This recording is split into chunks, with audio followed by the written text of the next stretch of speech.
Hey everyone, it's Marvin. Thanks so much for listening to Books and Boba. I just wanted to take a quick second to remind you that Books and Boba just launched our Patreon to help support our future endeavors. Rira and I have been running Books and Boba for the last 6.5 years, and we've always talked about wanting to do more, including expanding our content offerings, being able to go to book events and do more coverage. And so to help us get closer to those ambitions, we started a Patreon to help us grow and to better support books by Asian and Asian American authors. We are offering 2 tiers for our Patreon. The first is our regular Boba member coming in at $3 a month, which will give you access to our brand new Books and Boba Discord server so you can engage with your fellow Books and Boba Club members and also Rira and myself in real time. This is where we'll be aiming to move the bulk of our book club discussions, but rest assured we'll still have a presence on Goodreads as well. And our premium tier is our Honey Boba member tier coming in at $5 a month, where in addition to access to our Discord server, you'll also get access to our monthly Boba Chats, a bonus podcast where Rira and I and some guests will get together each month and have a more casual discussion on stuff that may or may not be book related, as well as answer some listener Q&A. Honey Boba members will also have access to a poll to help decide an official Books and Boba book pick once per quarter. So if any of that sounds interesting to you, support Books and Boba on Patreon by going to patreon.com/booksandboba. As always, Rira and I really appreciate your support. All right, thanks for listening, and I'm on with the show.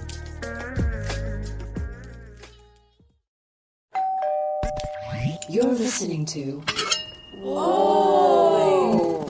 Potluck.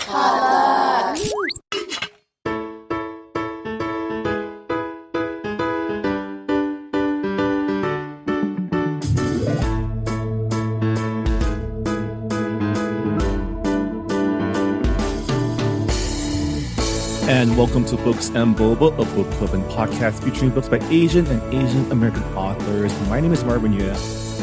And I'm Rira Yu. And we are here to finally finish discussing our December 2022, January 2023 book club pick, Babel, or The Necessity of Violence, an Arcane History of the Oxford Translators' Revolution by R.F. Kuang. And man, Rira, I feel like, we were discussing this before we started recording, but maybe we should have ended our first half with book 3 instead of book 2, because so much happens. Yeah, like before we started recording, I was trying to remember where we left off. I was like, what was the end of book 2? Because at the start of book 3, a lot of things happen. And I was just like, I don't want to spoil anything, but or repeat myself. But it was like when you reach book 3, everything kind of picks up and you're kind of on a speeding train and you're just kind of holding on and trying not to fall off. A lot of things happen. Things kick off with a lot of drama. So yeah, in true R.F. Kuang fashion, the shit really hits the fan once you get to the midpoint of this book. And listeners won't know because like we edited it, but when we talked about book 1 and 2, we talked for like 2 hours. So if we had added book 3 to it would have been a lot. So maybe it's a good idea that we are starting from book 3. Yeah, but I mean, book knows? 3 through 5 are also way more action packed. So it's definitely it just felt like once this book started going, it just did not stop, and it just kept hurting and hurting us, which at this point, we should have known it's an R.F. Kuang book. This is what she likes to do. Yeah, but I think since we have a lot of ground to cover, we can just get started. And again, we're going to be spoiling the hell out of this book because it's the second half. So if you have not read Babel, please go and read it and then come back, because this is one of those books where I really strongly implore you to read before listening to the episode. Yeah. Mira, I'm so excited to be chatting with you now that we've both finished the book, because it's a lot to go through. So we start with book 3, which covers the 3rd year of Oxford for our cohort, leading up to their 4th year trip, where some shit goes down. Yeah, let's start from where we ended in book 2. So in book 2, the end of book 2 is Robin quitting the Hermes Society and saying goodbye to Griffin, his half brother, after Robin gets shot during one of the I guess like one of the heists, and he's like, "Nope, I thought I was going to be safe. This was not part of the deal. I'm leaving. It's too dangerous." And you can see that residual guilt throughout this first half of book 3, where he tries to convince himself that it's for the best. He can always go back, and someone was always going to fight the Empire, the British Empire, so he can go back when he's needed. And it wasn't like Robin does this a lot throughout the story, which is trying to convince himself of his own selfish decisions. Yeah. And like he wrestles with, the Empire versus, him benefiting off of the Empire's riches of exploiting his motherland. So this is a repeating theme throughout the book. But after he parts with Griffin, we are straight into junior year of the Babblers, and they are stressed. They are hallucinating, and I was having flashbacks of my junior year in college. I remember back when like these projects and papers were like the most important thing in the world to you, and also not too important for you not to do everything the night before it was due. I feel like our cohort were much more responsible as scholars than I was as undergrad, but at the same time, the feeling of like anxiety of needing to do really good at school was very, like, you can feel it. I mean, the stakes are higher for them. The stakes are higher for them because, they have nowhere else to go if, they get kicked out of Babel. And people do get kicked out of Babel in a very public and humiliating way. So I can see why they were, holding on to their dissertations and really just praying to God that like they pass. Yeah. And it all culminates with them passing their third year exams and all moving on to their fourth year, which was not guaranteed, right? They all had to like present, was it like a silver working final project or something? Yeah, they had to like come up with a match pair. And this is kind of where we see the beginnings of the rift in the friendship. We see how, like I predicted in the first half of the book, Letty is is grappling with some white fragility. And like we're seeing the beginnings of the rift between Letty and Victoire.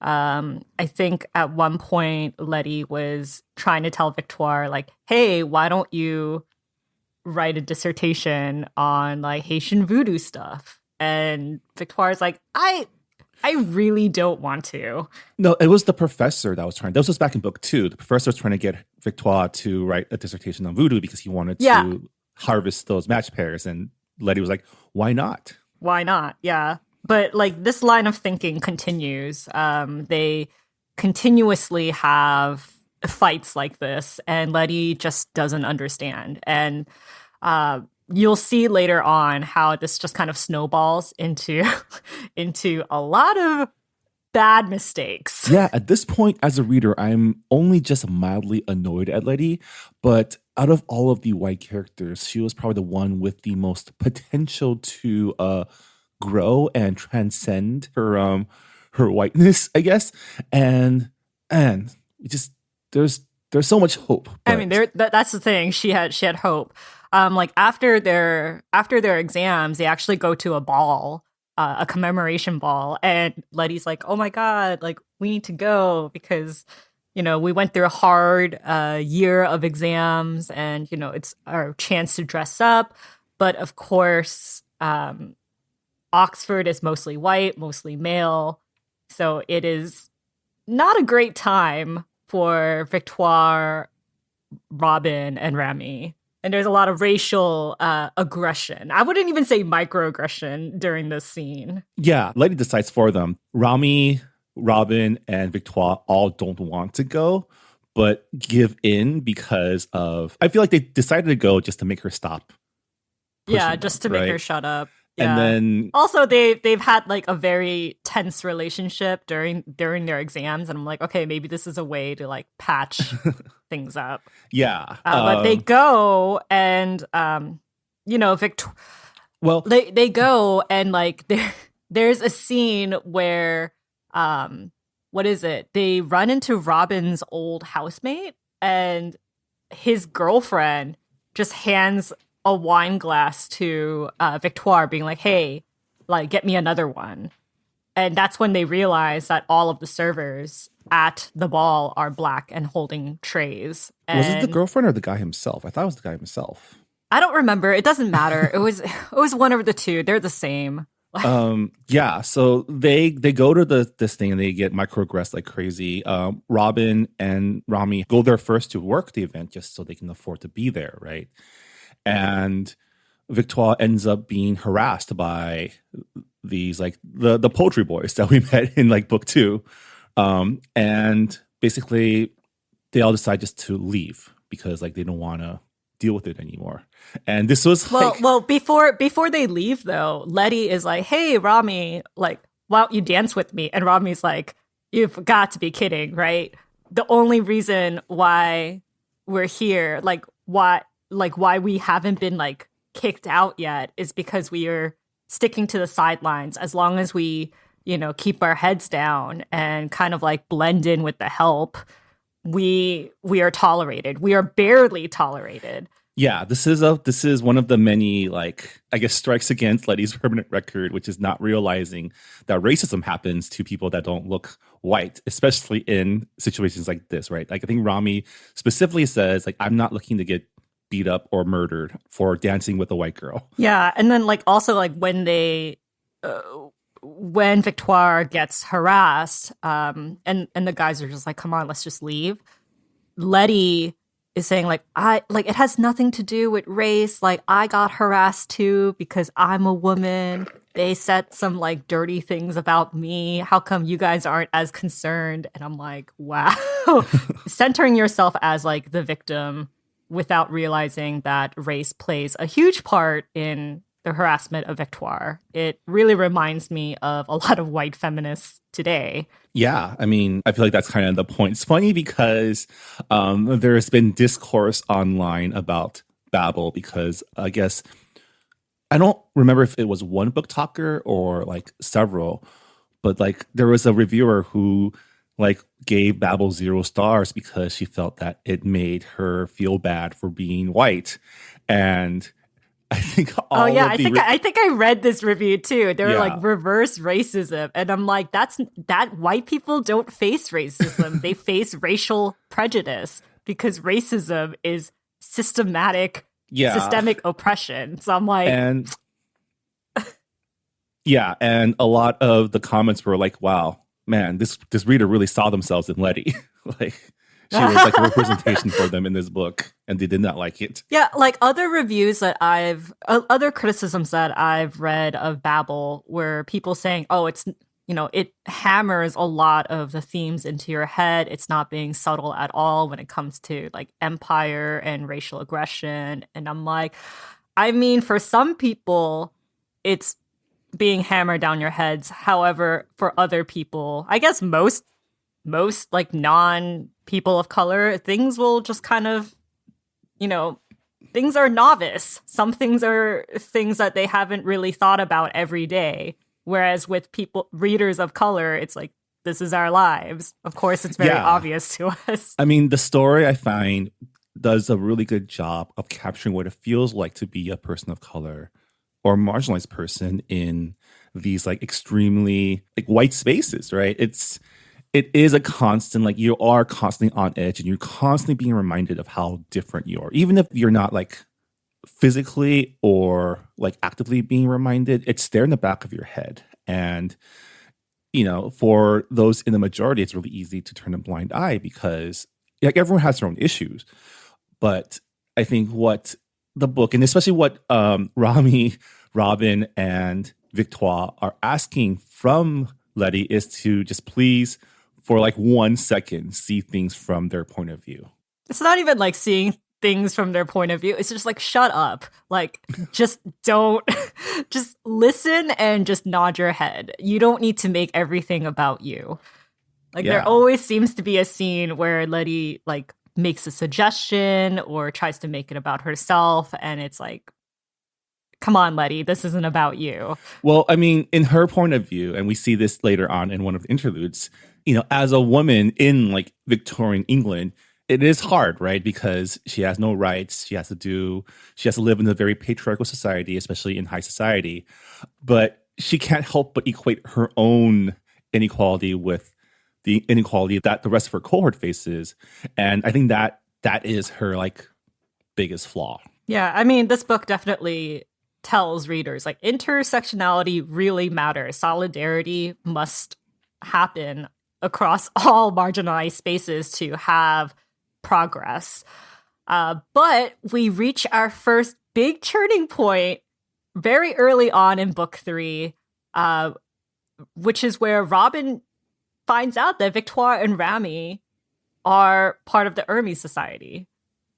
Yeah. And he takes the fall for them, and Professor Lovell interrogates him on his involvement. I mean, this is preceded by him running into Anthony on the streets of Oxford at a bookstore and chalking it up to his third year exhaustion, right? Like, I must be hallucinating. I'm seeing someone who should be dead, which I think we mentioned this last episode. He totally faked his death, right? There's no way, like, he just yeah, of course. Dies.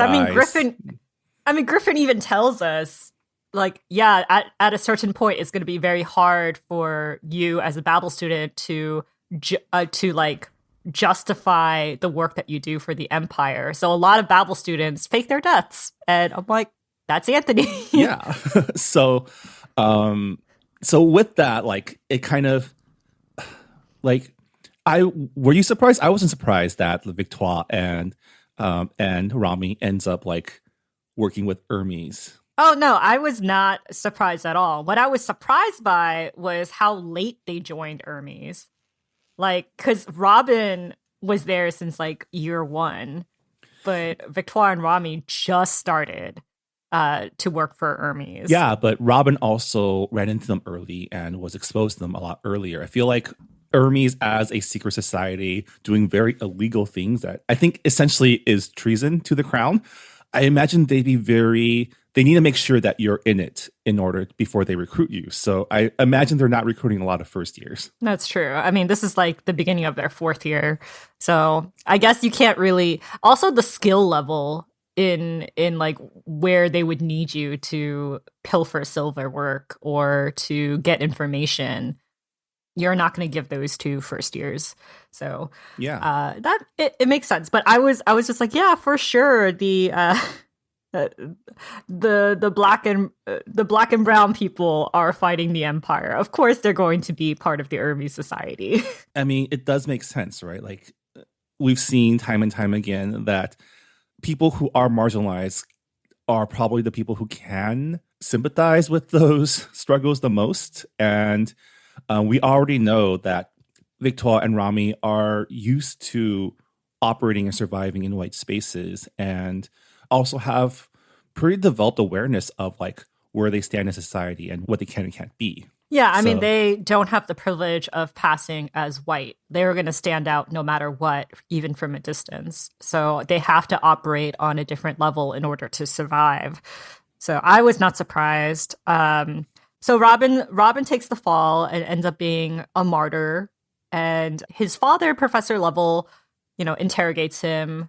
And this is where we find out that Professor Lovell and a lot of the other faculty staff knows about Hermes Society. Like, they're very much aware that a lot of them are ex-Babel students. And he asks Robin, how long have you been working for the Hermes Society? And how, like, you're so ungrateful. Like, you were supposed to be, I guess, like Griffin was the failed prototype. You're supposed to be better than this. And Robin, this is the start of Robin kind of questioning Professor Lovell just face to face, being like, well, like, the Empire is bad, right? This is unfair.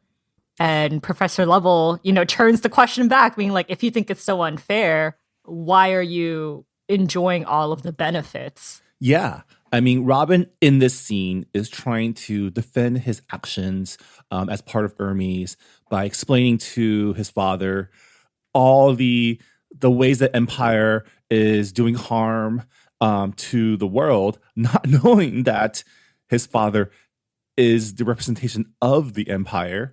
And Professor Lovell brings out all of the justifications of capitalism, bring order, bring civilization to the world, in a way that like makes all of Robin's arguments seem a little half-assed.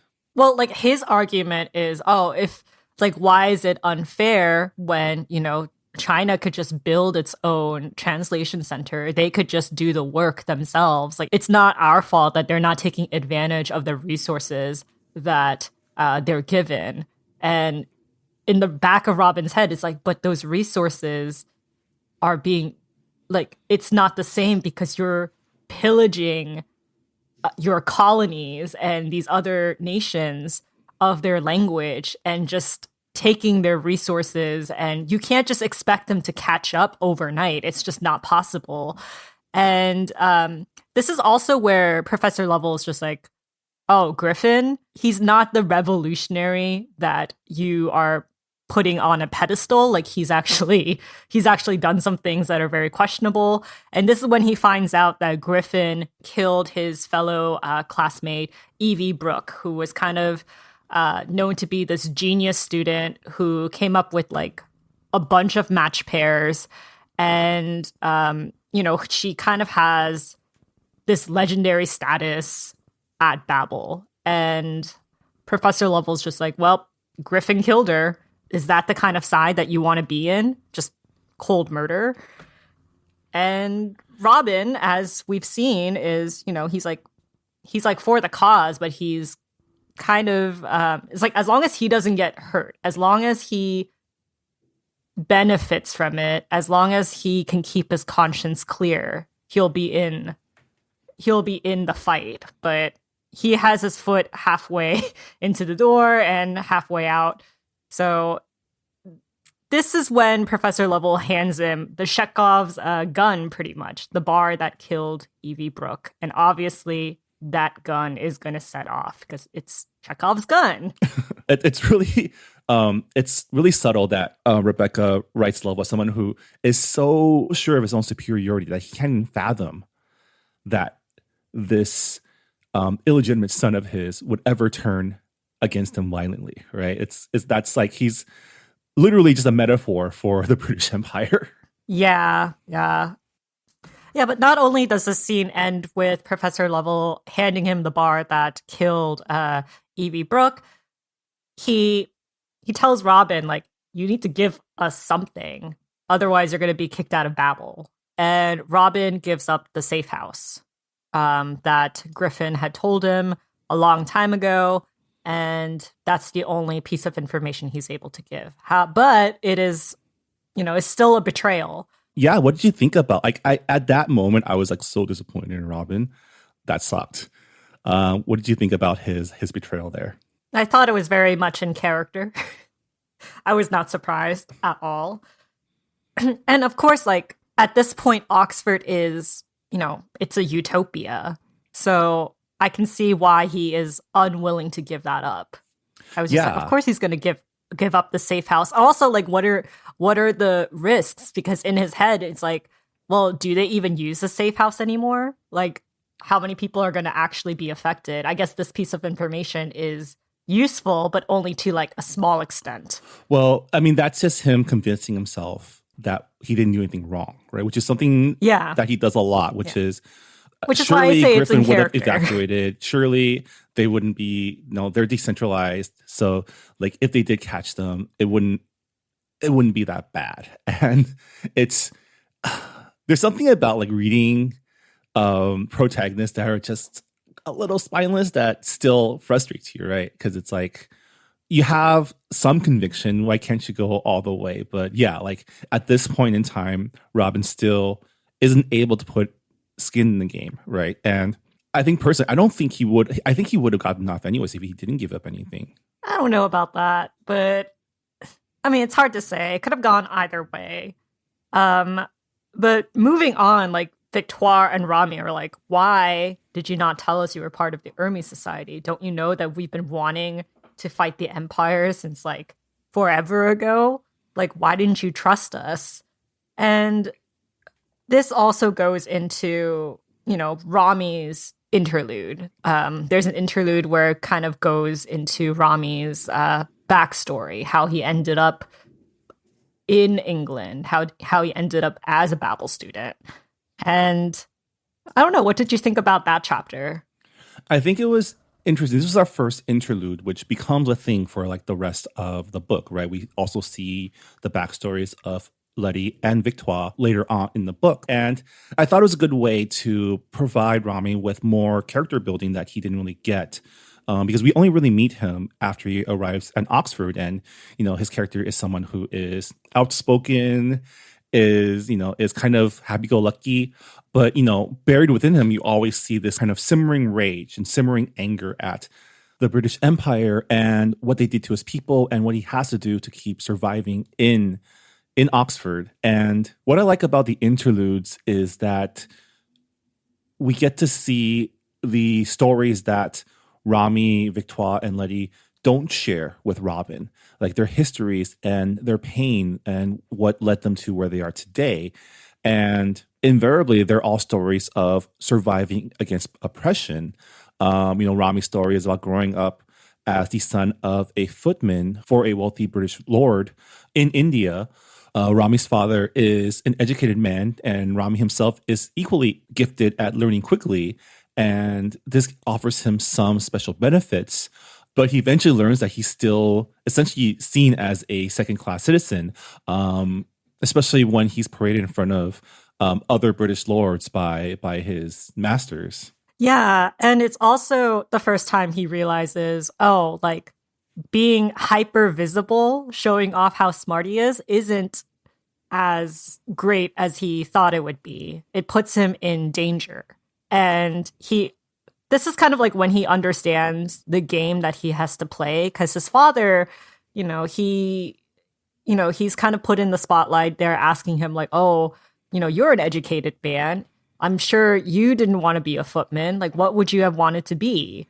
And it's a very dangerous place to be put in because you don't want to seem superior to your quote unquote masters. So this is kind of like where Rami realizes he needs to be charming. He needs to, not step on the toes of the fragile white lords in order to protect himself and also to advance in his studies. So it's a different kind of oppression that Robin experienced, because I feel like Robin learned that skill pretty late, in my opinion. I mean, it's similar to Robin, where he learns that in order to survive, he needs to make himself a little more invisible, right? To kind of like let them see you as they want to see you. But he also has the benefit of feeling indignation about it, feeling angry about it, right? Because of how his dad is treated, about how his family is being treated.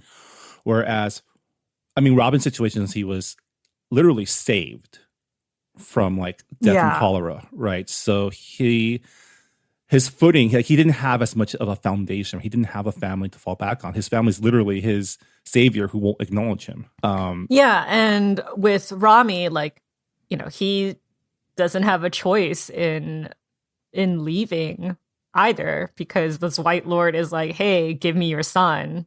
I'll take him to England and make him into this worthy cog of the empire. And it's like the parents don't want him to take away their son, but they're kind of forced into this position where it's like, oh, they have to feel grateful to be able to like. Well, it's like a greater allegory for just empire and extraction, right? It's Babel runs on knowledge, runs on intelligence, and runs on specifically foreign languages. And so people like Rami, people like Victoire, people like Robin are just resources for them to extract and gather, right? Like who cares if you're taking a kid away from their family and you're just, taking away everything that they know? Well, I saw this theory that like Was Professor Lovell just going around like knocking up Chinese women in hopes of creating more resources for his institute? Because like, I can definitely see Professor Lovell seeing his like sperm as like a precious resource because I can create smart foreign kids with this with Yeah, his he dick, definitely right? has the whole eugenics thing going on. Yeah. Shall we And move on to the Canton trip? yeah, and so this leads up to their fourth year trip, which is them going to Canton, which I do like the fact that Rebecca Kuang uses the British name for Guangzhou Canton, which is like it's the word that's not in use anymore. You don't really, it's like kind of like Oriental and other It's like like Peking, right? Bombay, right? Yeah, it's like it's not the actual name, it's just the name that the British gave it that became like what it was in all the maps. But yeah, they go to Canton as part of their senior trip, which is kind of like I think it's supposed to be like essentially like study abroad, work study trip, right? They're Hmm. going as translators to resolve a trade issue, and on the way there, it's like the most awkward boat ride, right? Because no one like Rami and Victoire are still mad at Robin for keeping the Hermes Society from them. And Robin is mad at them for being mad at him because he was just trying to protect them. I think they already know that he gave us a safe house, right? So they're also mad at him for like being a traitor. And then Letty's just upset that no one's talking to each other and can't understand why. Yeah, she's just like, why is everything so tense? Why is everybody like so mad at each other? I feel Yeah. like I'm being excluded, and you know, And she that's the is. crux, right? Like it's not that her friends are being awkward, it's the fact that she's being excluded and she doesn't know why and that she wants to fix it and that she can't. And I think Rebecca just writes like white fragility so well, especially in the form of Letty. Just like, it's really not your problem. You probably shouldn't, stick your nose in it, but you will because you think everything is about you. Listen, everybody knows a Letty in their life, and if you don't, you're probably the Letty. so, um, but yeah, they go to Canton to act as translators because there's this escalating conflict between the Qing dynasty and the empire because China is refusing to allow British opium to be mass imported. And Yeah. it's just like funny because you and I called it in the last episode. We're like, opium war. Well, it I has mean, to go into that. if you know your history, I mean, it's kind of obvious what it was leading up to, right? Because I imagine a lot of people reading this book are, if not learning about the Opium War for the first time, learning what the Opium War is actually about. Because the Opium Wars, I remember reading about it in world history class in high school, but it didn't really go into the reasons, right? And the reasons of why the Opium War happened. Just it was a war between England and China, and ended with China literally capitulating to the British Empire, opening its borders to trade, and giving the British Empire Hong Kong as a port for like 100 years. The handover of Hong Kong back to China in like I think it was 97 was a big international event back in the 90s. And I have a lot of friends who are still technically British citizens because they were born in Hong Kong while it was still a British colony.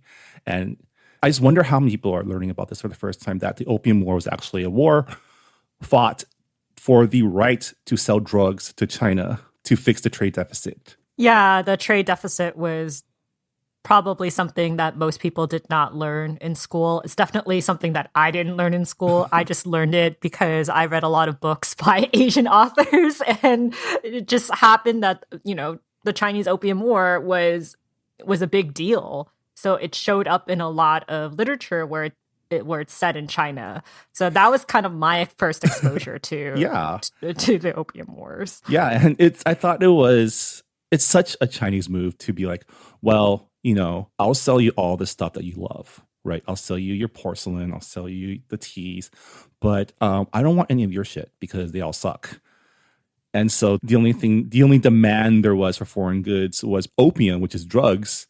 And it's not even through legitimate channels, right? It's just like it's a vice that you're pushing onto the people in order to make your money back, to make this trade deficit. Yeah, and China knows that opium is, it's deadly. They know that it's not something that they should allow into their country in mass amounts. And the British, they're trying to cover their asses and lie, being like, I don't understand like why they don't want opium. It's used for good. It's used at like hospitals. Like it's not dangerous. And like Robin is watching this in like at the dinner table, being like, but like there are so many laws in England that prevents people from using opium because it is dangerous. So now you are trying to sell that same drug to China and trying to convince them. Well, I mean, it's safe. This entire, like, let's say arc, right? The Canton arc of Babel, like all these white people suck. They're all just so full of themselves and delusional, right? They think at the same time that they think all Chinese people are dumb and lazy and they want our opium because they're vice-filled people. But at the same time, but also watch out for the smart ones. Yeah. I mean, I thought it was so funny. Like there was a scene there was a scene where they're in Canton and they're having dinner and it's like really shitty British food being cooked by Chinese chefs there. And Robin's like, why are you eating this garbage? Like, there's like good Chinese food. And they're like, oh, but it reminds us of home. And he's like, but this is like very bad copies of dishes at home. I don't understand why you're suffering through this. And one of the British lords or British politicians, I forgot his name, whatever. Like he's saying all these shitty things about the Chinese people, being like, they're barbarians, like this is fair trade, they're so stupid, why aren't they taking our opium? And Robin's like, you do realize that I'm Chinese, right? Oh, that was Mr. Bayless. And then he looks at him. That was who? That was Mr. Bayless. Okay, well, I don't remember his name. They're all they're they're all the same to me, pretty much, like racist white people. But he's like, oh, and he laughs at Robin. He's like, no, you're not. You're not Chinese. And it was just like a moment of, wow, like it's a painful moment for Robin because like his entire life he's had to like downplay his Chineseness in order to survive.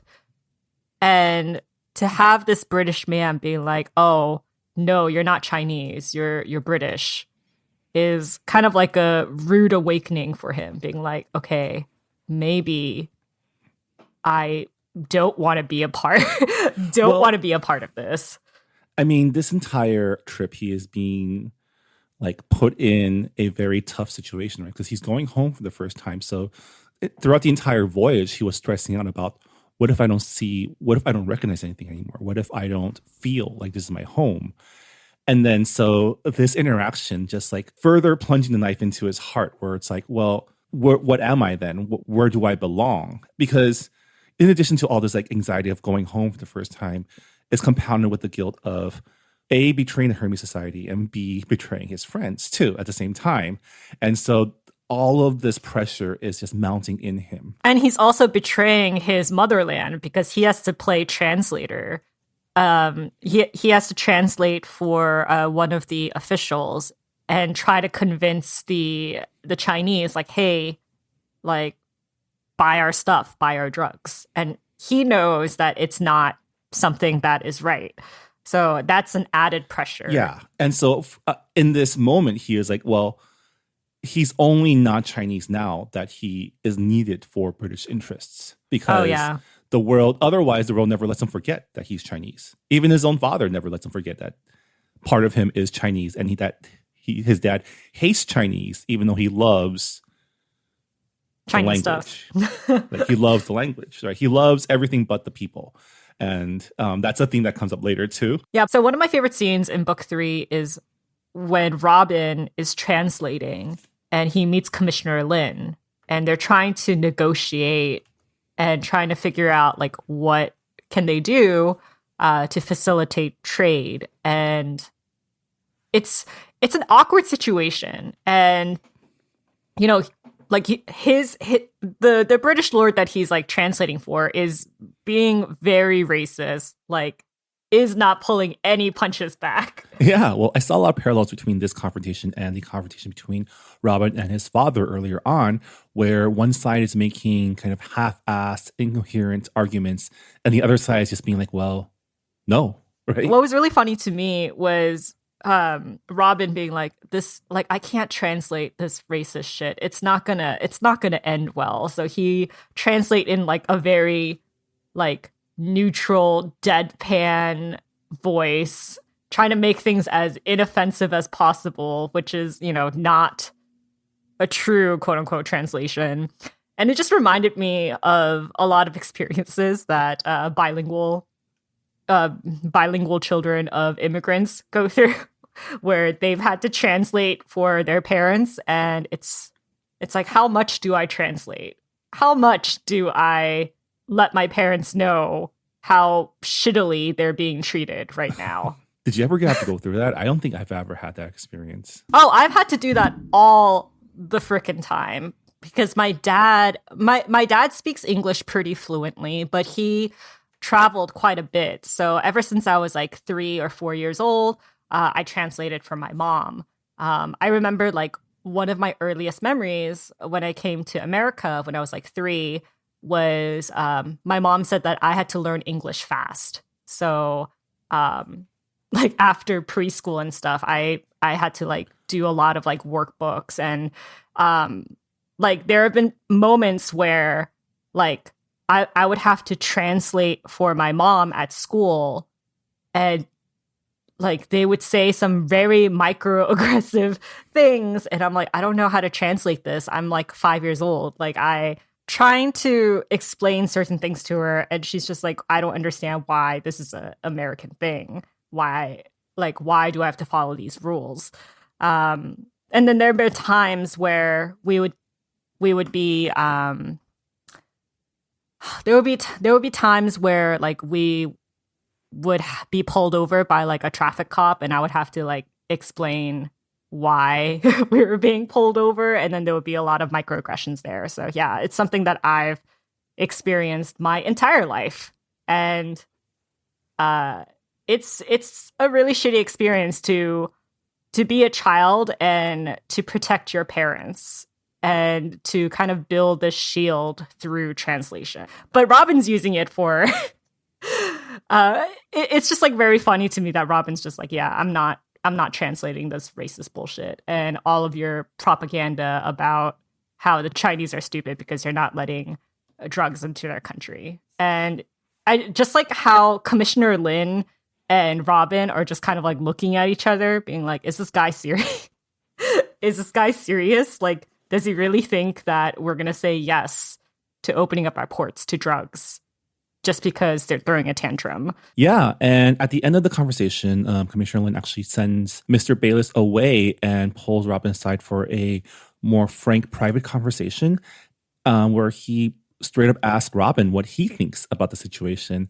And if China were to bend the knee and give in to Britain's demand, if they would back off. And Robin, pulling on his experience working with and for the British as a Chinese person in England, and his experience with people like his father, pretty much tells him straight up, no, he doesn't think that they'll back off, that they'll keep going until they get what they want.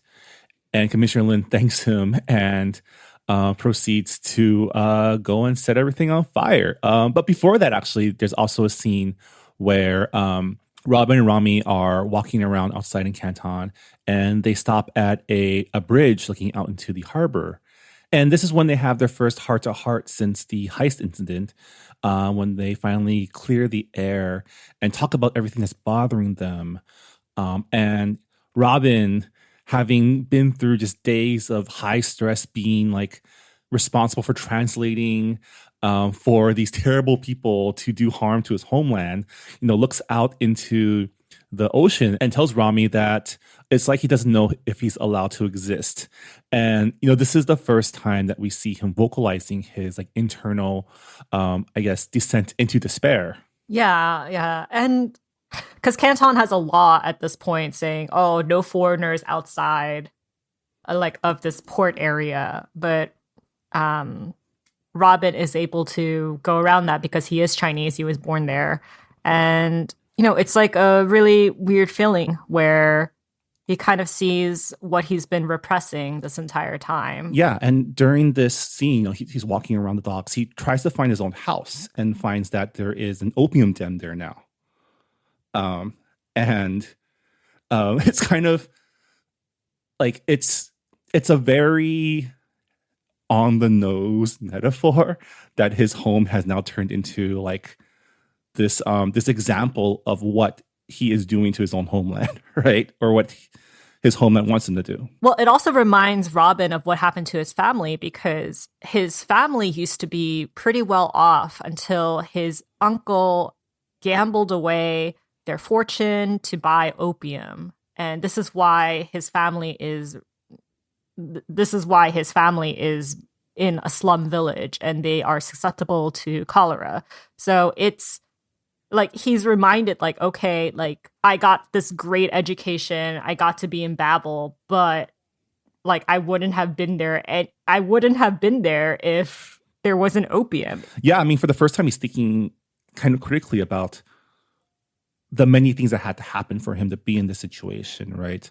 That, yeah, like how it's kind of full circle, right? His opium caused the downfall of his family, which indirectly caused them to get wiped out, which indirectly caused him to be taken away to the British Empire, to England, and now he's back here to bring more opium to China. And another interesting part of this conversation on this bridge is Rami kind of explaining that how opium also links China to India, where Rami's from, because the poppy plant used to make the opium comes from his homeland. And at one point in time before he was plucked away to be groomed for Babel, his career trajectory was to maybe become a manager of those poppy plantations, growing the opium too. Yeah. And it just shows how the British Empire pits, other nations against each other, marginalized people against each other in order to benefit from all of that pain, all of that suffering. Yeah. And while they're on the bridge, they start seeing they see a large plume of smoke floating up across the docks. And this is when they learn that Commissioner Lin has decided to set fire to all the opium. Which I have to say is a pretty badass move. I really I was just like, yay, what a statement. Yeah, it definitely sent a message. And this forces Professor Lovell to cut the trip short and send the Babel crew back to England on the next boat out. And this is also when... So the tensions have been rising for a long time, for like half the book at this point. And this next chapter, this final chapter of book 3 is when the first of many turns happen, right? Because Professor Lovell is instantly suspicious of Robin because I guess Mr. Bailey's probably told Professor Lovell that Commissioner Lin pulled Robin aside and talked to him privately, and he wants to know what Robin said. Did he do anything wrong? Like he was, I feel like he was just saying how it is, but of course, that's not the translation that he wanted. I mean, that is valid, but I feel like seeing how Robin is through the rest of this story, a part of him knew what he was doing, knew exactly what he was doing. Yeah, I mean, this is a moment where he's very disenchanted by the Empire and kind of sees like the consequences of what his actions can bring. So it's, so this was a really hard chapter to read, not because of the outcome, but because of just the verbal abuse that is being laid onto Robin and all of the father-son tension that has been brewing over the last half of the book. It all comes out, right? Robin finally asks Professor Lovell all the things that he was afraid to ask, chief among which is, why did you let my mother die? Yeah. How did you feel when basically the mask just comes off of both of these characters, Robin and Professor Lovell. I think it was very like in the beginning I was just like, when is Robin going to grow a spine? And it makes sense that this would happen in Canton, where he is back to where he started, back where he met Professor Lovell, and he's able to see things more clearly from a young adult's perspective. Yeah, I mean, every other time that he tried to confront Professor Lovell, Lovell always had like a logical excuse, right? He always had like, well, that's just the way things work. It's a very like parent thing to say to like a child throwing a tantrum. But like we saw glimpses of his anger in, I think it was like chapter 2, right? When Robin missed a class once. And I think this is, I want to say the first time we saw that Professor Lovell again is when he loses his temper against Robin here because of what Robin, quote unquote, cost him and the British Empire, right? Like all that opium. It was like 1 million pounds of opium. Have you ever seen RRR? Yeah. Yeah, it reminds me of like, do you know how much this bullet cost? That speech that the British governor keeps saying throughout that film. It's like, you know, nothing matters as much to a capitalist than losing money, right? And that is like what he's really mad about, which like put in the context of what we find out later, like this is exactly what he wanted. So why is he so mad? He's mad because they lost a lot of money. And Robin understands at this point, wow, like I am literally just an asset to you. I am not human. And and you talked about wanting Robin to grow a spine.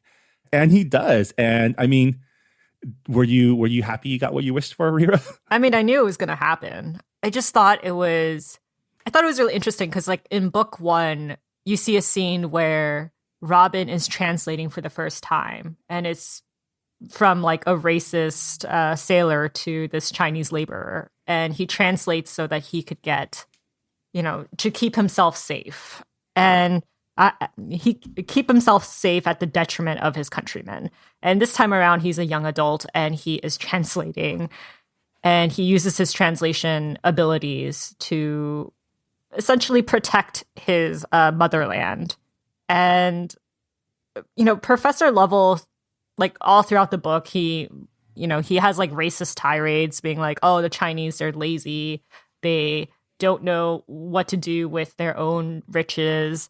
And yeah, all of the ugliness comes out in this scene, in this confrontation scene. I mean, we've seen glimpses of it, but it like comes full out in this scene. And it's like, okay.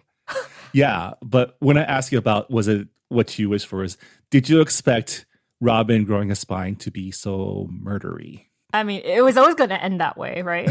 Like, well, were you surprised that it happened like right here? I was kind of surprised that like, I'm not surprised it got violent because, again, this is a Rebecca Kuang book, but that it was Professor Lovell and it was here in a boat. I mean, like, once I saw the opium was put on fire, I was like, oh, this is not going to end well with Professor Lovell. And, you know, the entire time I was like, he has that Chekhov's silver bar, so something's going to explode. We've had this, like, powder keg this entire time, so it has to explode at some point. Yeah, but did I think that it was going to happen in a boat? No, but it makes sense because committing murders on boats and hiding the body and having an alibi is really difficult. So it makes sense that it would happen. Yeah, I mean, their boat I ride. did not expect that book 4, because we're moving, this is the end of book 3. Moving into book 4, we would start with essentially a murder mystery thriller, right? Not murder mystery, because I'm mystery, but like a how to get away with murder thriller. I mean, it's funny that you mentioned how to get away with murder because I was like, oh, a group of students who are trying to cover their asses during a murder and build an alibi. It definitely reminded me of that when I was reading the scene where Victoire is taking charge. She's like, no, like we have to hide the body. Like we have to pretend that Professor Lovell is sick so that no one sees him. And like, she just like goes into like crisis mode. And my respect for Victoire just like skyrocketed. Yeah. It was really cool to see that the cohort was so ride or die for Robin. Like Victoire, Rami were immediately jump into action. And Letty is even all in at this point, right? Like the whole crew is like, we're gonna help our friend get away with murdering his dad because I think for Letty at least she can justify like, oh, he was a pretty shitty dad, so he probably something happened, right? Yeah, I mean, like with Letty, it's like, oh yeah, I've had an abusive father, so I can see like why Robin would retaliate against his father. But she's totally missing the whole racism point. It's like it's not just because he's a shitty dad; it's because he's a shitty racist colonial dad. Yeah, but I mean, at least for the time being, in the first parts of book 4, she has Robin's back, which at this point of her character development, a part of me kind of saw, oh, maybe there is hope. Maybe she is like, instead of being an allegory for white fragility, she can be an allegory for true allyship, right? Because at this point, she is kind of putting her own reputation, safety, life on the line for her marginalized friends, which is technically more than Robin was willing to give up throughout the first half of the book. Yeah, Rebecca gives you hope that maybe this is the transformation of a white, fragile feminist to an actual ally. Does that actually play out in the end? No, not really. But we're not there yet. Not really. We're not there yet. Oh, Letty is just the worst. But we do get an example of a white ally later on. But at this point, though, like this was a really tense chapter for our characters, and you can really feel that through all of their interactions. And like this entire back half of the book, like books 4 and 5, is just nonstop tension, right? Like R.F. Kuang just constantly just tightens the screw tighter and tighter and tighter. And I don't know if you read Poppy War, but it really I didn't. Poppy War also follows the same kind of trajectory where the first half of the book is kind of like, oh, making friends and enemies in fake fantasy military school. And then halfway through that book, war breaks out. And now like everything gets real and like people start dying. And this is when the story truly becomes like an R.F. Kuang book, because like from this point on, like there are no more fun school times. Like school times are over. Now we're on the run because we're trying to get away with murder. And they end up at Professor Lovell's estate in Hampstead. They're hiding there they're staying low over there. And this is when Victoire, Rami, and Robin are telling Letty like all the racism, all the racial aggressions and microaggressions that they face, like all the opportunities that, that they're denied just because they are people of color. And Letty starts breaking down and she cries, being like, I'm so sorry. And I'm like, and then all three of them are like, okay, it's good that she listened, but why does it feel odd? Why does it feel not right? Well, I mean, and then they find out later is because she is, she's using their pain. Well, I mean, the line that R.F. Kuang used there is like, why after all the things that we told her, she is the one that needs to be comforted. And this is an experience that Kathy Park Hong mentions in her book, Minor Feelings, because there was a moment where when racial slurs were being thrown at her during like a subway ride, and her white friend tried to like intervene, and, she's just like, stop, it's not going to do anything. And then they get off at the next stop, and like her white friend breaks down being like, this has never happened to me. And it's like, the racial slurs weren't fired against you, it was fired against Kathy. And why is it that Kathy, the victim of those racial slurs, is comforting you? Yeah, this was the part where all the hope that I had for Letty during the boat sequence where they're trying to just like, where she has everyone's back, starts to fade a little bit, because she's the one trying to get the crew to turn themselves in, because the cops will listen to us if we tell them that it was self-defense that Robin, a Chinese man, killed Lovell, a British gentleman. Yeah. Like, what was it that Rami said? Rami was just like, oh, is that how things work? Like white women commit crimes and they just tell the justice system that it's an accident and they just let them go.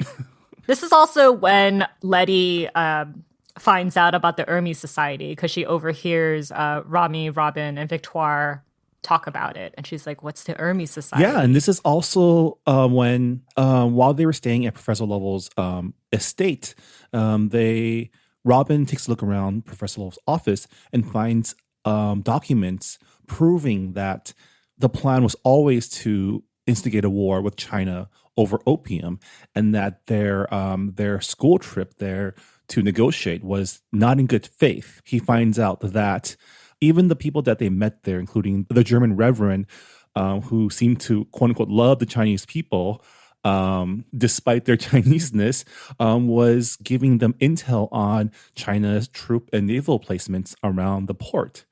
So Rami and Victoire all become privy to these documents, and they want to find a way to stop Britain from entering this unjust war with China.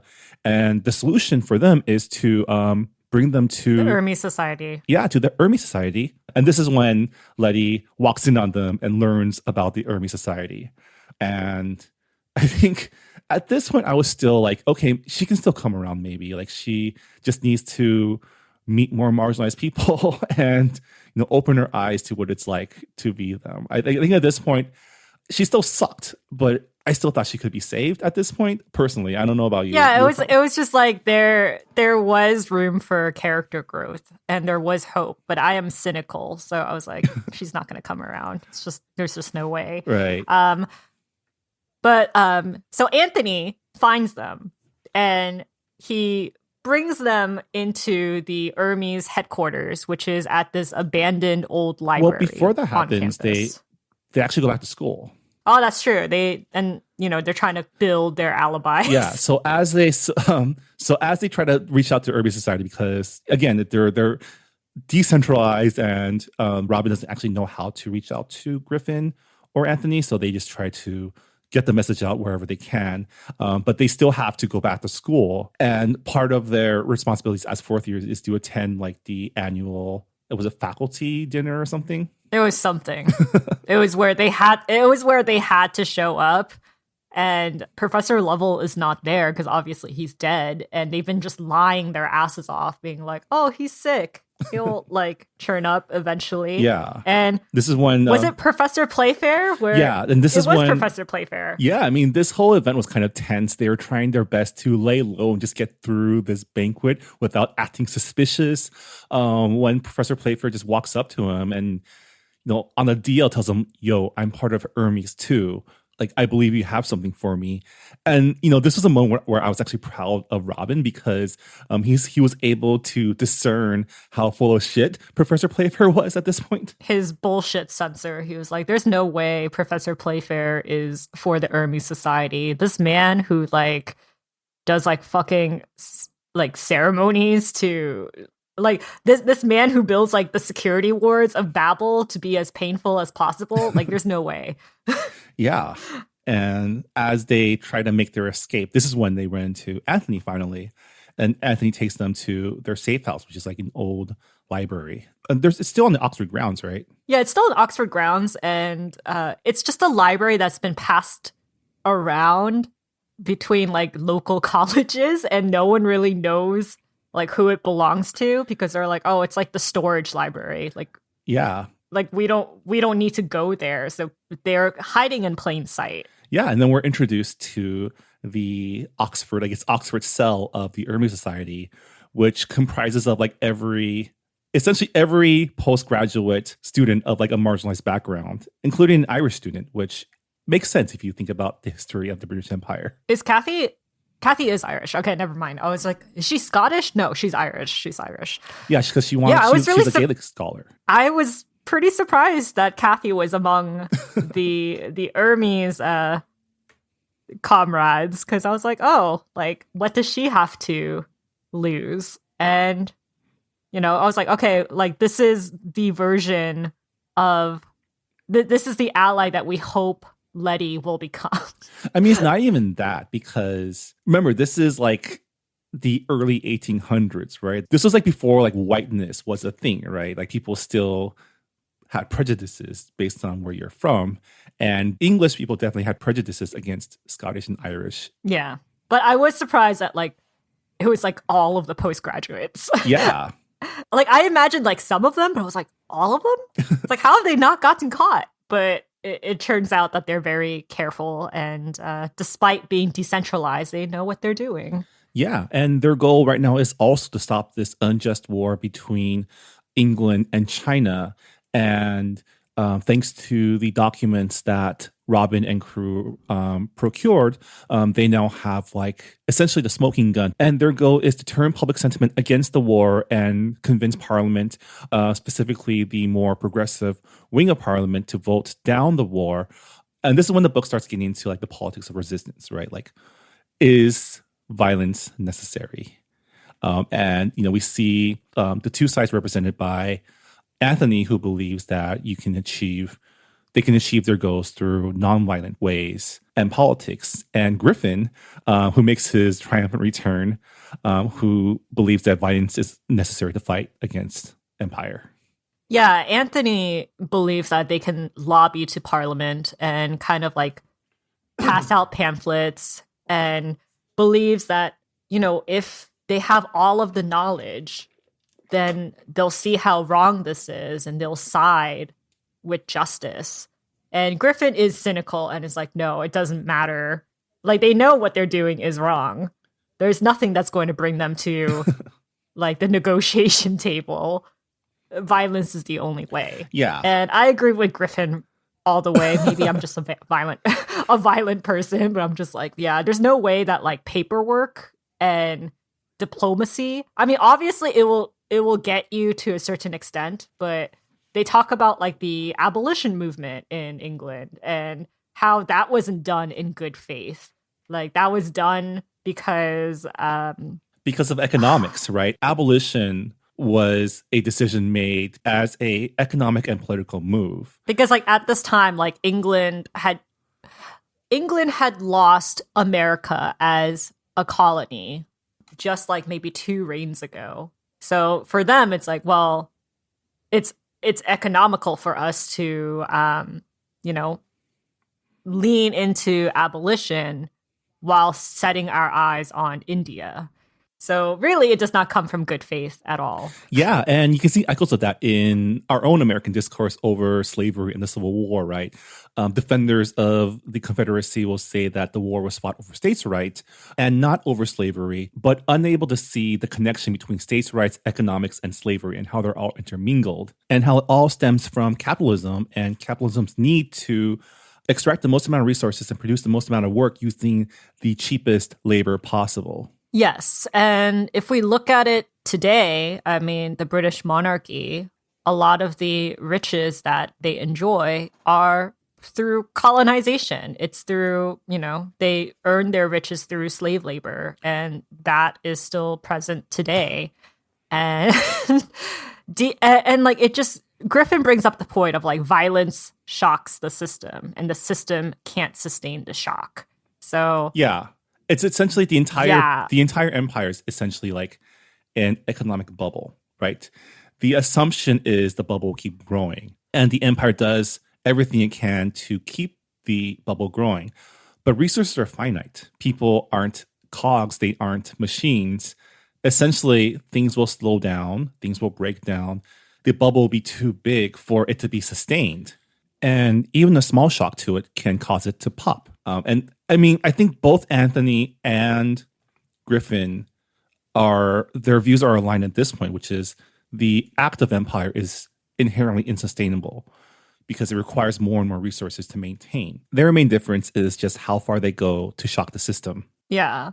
And, we kind of see this mirrored in, America's civil rights movements. There were people who believed that nonviolent protests were the way to go.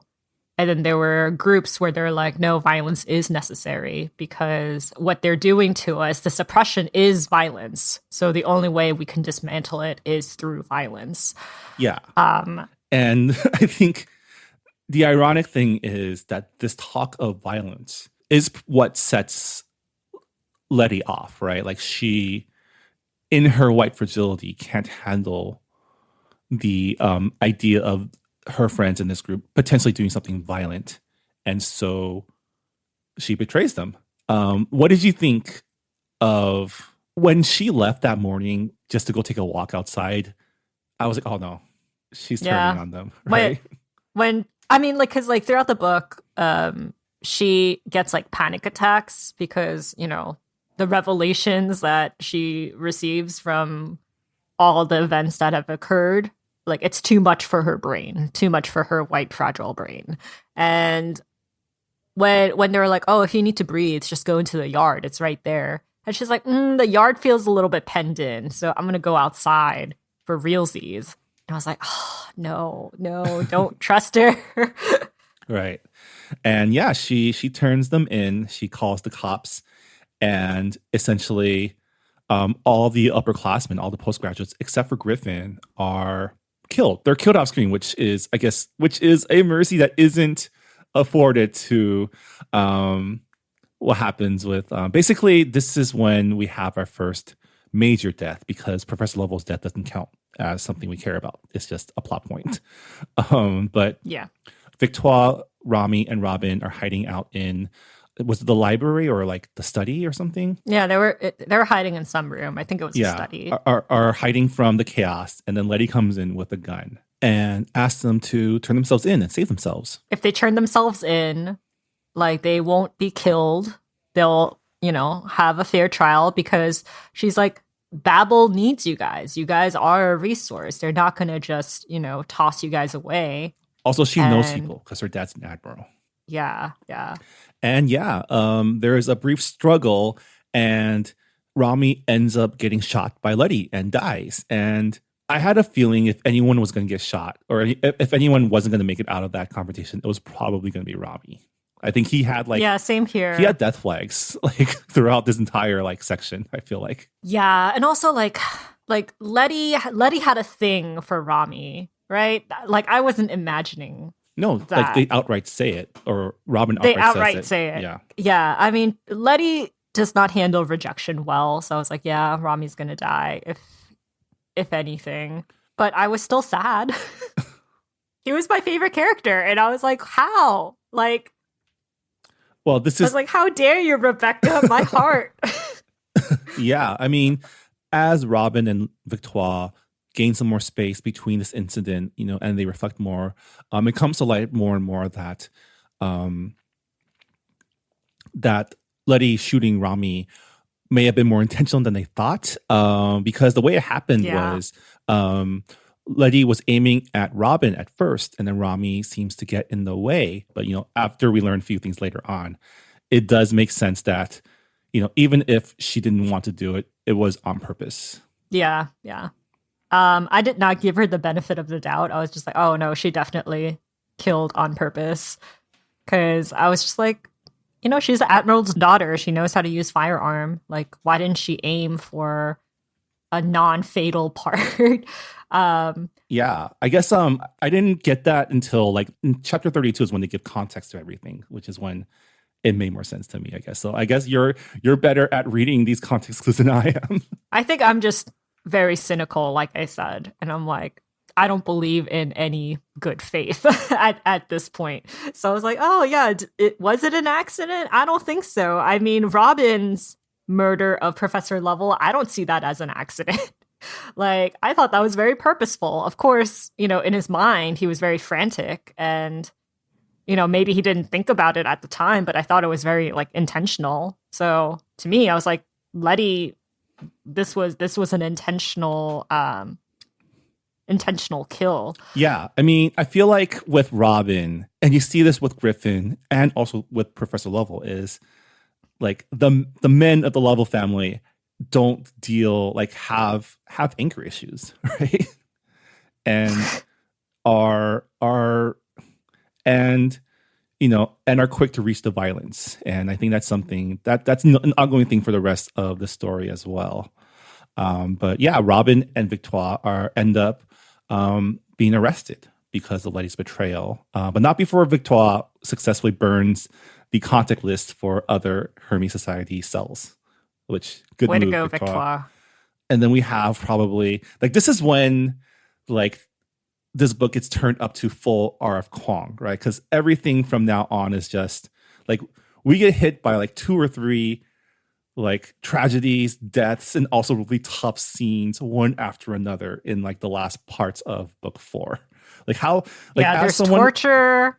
yeah, as someone experiencing R.F. Kuang book for the first time, how did these like how did this section of the story like hit you? I mean, once they got into prison, I was like, oh no, like British prisons are notorious for their torture methods. So I was just like, I don't know, like it's probably going to be pretty bleak. And yeah, reading some of the pain that, I mean, reading like not just like the physical torture, but like the psychological torture that Robin went through, that was nuts. I was like, that is a level of darkness that it's not gory, but it does the job of like painting such a grisly picture. Yeah, Rebecca definitely knows how to write pain very well. And I mean, we meet our next very hateable British man, Sterling Jones, who is like the golden child of Babel, who we've heard mentioned before as like one of the lead like hunters of the Ermi Society. Like he was responsible for like a massacre of their team at Burma. And we've met Sterling before in the early scene in Professor Lovell's house while Robin was still growing up there, where he said some pretty nasty things about Chinese people. And Sterling also apparently has history with Griffin that we learn about a little bit later. Yeah, I mean, like, so Griffin, Sterling, and Evie were in the same class, and Sterling, it seems like he had a thing for Evie, so there is like a personal we didn't talk about resentment. We skipped the part when they were still training in the Ermi Society, where Robin and Griffin chat for the first time since Robin quit on him, and Robin asked him straight up, like, what happened with Evie? And we learned that Griffin killed Evie because Evie betrayed him, right? Because he was trying to recruit her into the Ermi Society, and she was playing along until she essentially led him into a trap. And much like Robin convincing himself of like his murder of Professor Lovell, Griffin has also convinced himself that he was just trying to protect himself. Yeah, but going back to the scene, like Griffin breaks him out of prison. They are confronted by Sterling Jones. There's some personal beef between the two of them, and they both pull out their guns, and it does not end well for either of them. Yeah, they shoot each other, and they both die. And like, truly an English duel. Yeah. Nobody wins. Yeah. And there's an extra long footnote in this section summarizing the story of Griffin's own cohort at Babel, which was made up of himself, Anthony, Evie Brooks, and Sterling Jones. And we get a brief glimpse of like a side story or like a prequel story to Babel about Griffin's cohort and their relationships with each other, including the fact that Griffin, Sterling, and Evie were involved in a love triangle. And I really like that we got this small glimpse of like other stories that happen in this world.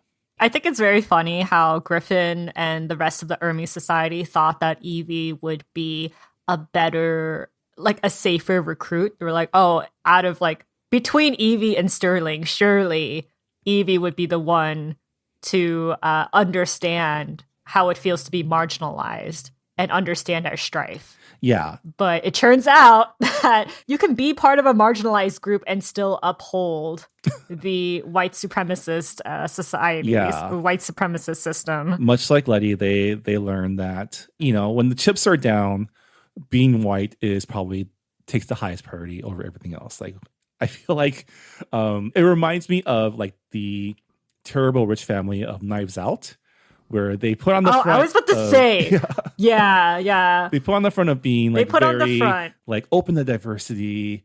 But when the chips are down, they protect themselves first and foremost. And that's essentially what this all is. It's just them like wanting to protect their way of life. And so, yeah, we get two major deaths, one after another, at the end of book 4. And we end with Robin and Victoire on the run and resolved to essentially finish things, right? Yeah, because they were like, okay, these pamphlets that the Anthony's plan is not going to work. So what is the greatest resource that they can take hostage? And what is like their greatest negotiation chip? And they're like, Babel, the tower. Yeah. And so we move on to book 5, which covers the revolution alluded to in the title of Babel. And I was actually kind of delighted to see that the form that this revolution takes form in is a worker strike. Essentially, in book 5, Victoire and Robin take over Babel and basically institute a work stoppage. And it's oddly fitting seeing that Babel is a HarperCollins book. And the publishers of HarperCollins are currently also on strike. Although the stakes aren't as dire as global war, but at the same time, it is a strike against rampant capitalism, which the book and real life share. It's really funny that it was really ironic reading this book during the HarperCollins strike, because HarperCollins reached out to the union recently and said, okay, we'll negotiate. But right after this, the news of them doing layoffs came up. They're going to cut 5% of their current workforce. And it's like, oh, so you're pretty much threatening us, saying, yeah, like, we'll come to the negotiation table, but like, don't you feel bad for your coworkers? Like, you know, was it worth your coworkers' jobs? And it's like, couldn't you have just taken 5% of the CEO's pays? Like, I mean, it's just like mind-boggling to me, because like HarperCollins like last year made like record profits, and I'm like, you can't afford to, like, don't tell me that you need to cut corners when most of your staff is on strike. Like, you're not losing money in a way where you have to do layoffs. So this kind of tactic reminded, like, the tactics that the Empire used against the Babel strikers really reminded me of how union busting happens in real life. Yeah. I mean, the British Empire, I mean, did we expect anything less? No, we don't. But the first step in union busting is to dehumanize the union as much as possible. And for Babel, you know, they, to a certain extent, they're seen as British because they work for the British Empire. But as soon as they become an inconvenience, they are labeled as foreigners. Yeah, so Rob and Victoire decide that their best option now to get their demands met, which is a no vote on the decision to go to war with China, is to take over the Tower of Babel, which was an option that Griffin floated originally, but was voted down because it involved violence. And Robin seems to have subscribed to his brother's worldview that you have to use a little force to get your way when you're dealing with Empire, and that it would actually be pretty easy to take over the tower because, like, they're not expecting it. And it actually turned out to be that way. They kind of just walk through the front door and gets up in front of everyone and makes a speech appealing to their morality and their ethics and what their intentions are, and allowing everyone who wants to leave, who doesn't believe in their cause, to leave unharmed.